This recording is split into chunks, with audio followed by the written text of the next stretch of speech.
안녕하세요. 로인의 교통사고 손해배상 전담팀 손사 김미주입니다. 오늘은 교통사고 후 가해자가 대인 접수, 즉 치료비 지급을 거부할 때 피해자가 어떻게 대처해야 하는가에 대한 내용을 알려드리겠습니다. 최근 교통사고 이후 가해자 측에서 부상이 남을 사고가 아니다, 내가 가실이 없다, 보험료가 오른다는 등 이런저런 이유로 사고 접수를 회피하는 사례가 빈번합니다. 피해자는 당장 치료가 필요함에도 가해자가 사고 접수를 거부했다는 보험사 안내를 받으면 치료비를 받지 못할까 걱정되어 부상이 위급하지 않으면 통증을 참고 치료를 미루는 사례가 적지 않습니다. 사고로 다친 것도 억울한데 제대로 치료조차 받지 못한다면 화가 납니다. 이런 경우에 해결책은 직접 청구하는 겁니다. 가해자가 대인 접수를 거부해도 피해자는 상대방 보험사에 직접 보험금을 청구할 수 있는 법적 권리가 있습니다. 이것이 바로 피해자의 직접 청구권입니다.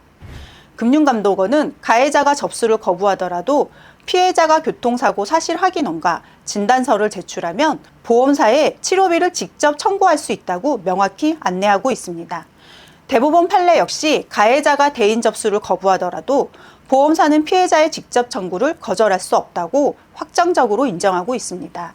우리나라의 상법, 자동차 손해배상보장법, 그리고 자동차 보험약관까지 모든 법체계가 일관되게 피해자의 직접 청구권을 보장하고 있습니다. 그럼 피해자로서 직접 보험금을 청구하려면 어떤 절차를 거쳐야 할까요? 우선 상대 측 보험사에 전화를 하거나 사고 담당자에게 전화를 걸어 직접 청구를 하겠다고 요청하시면 됩니다. 보험사들은 대부분 교통사고가 있었다는 것을 확인하는 교통사고 사실 확인원, 그리고 내 손해를 증명하는 진단서나 치료비 영수증, 그리고 보험사의 양식인 손해배상 청구서 등을 요구합니다. 그런데 직접 청구가 가능은 하지만 실무적으로 어려운 점이 있습니다.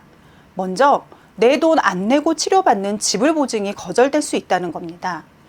이런 경우에는 일단 본인이 치료비를 납부하고 나중에 보험사에 청구하시면 됩니다.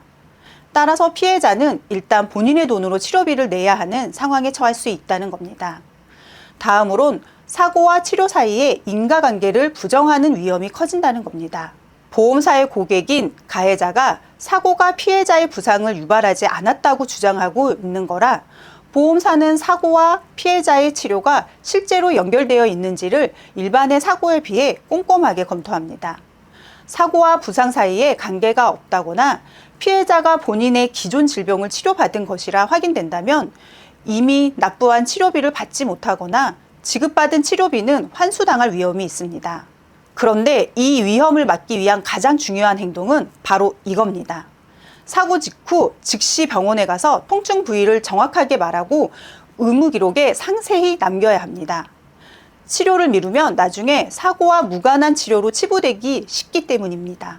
가해자가 치료를 못 받게 하는 것이지만 역으로 사고 이후 통증이나 부상을 더 강조하고 더 열심히 치료를 받아야 한다는 겁니다.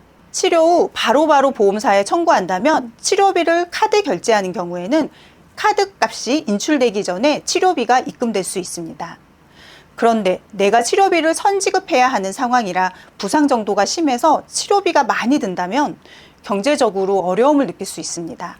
그렇다면 보험사들이 약관으로 규정하고 있는 가불금 제도를 활용하시면 됩니다.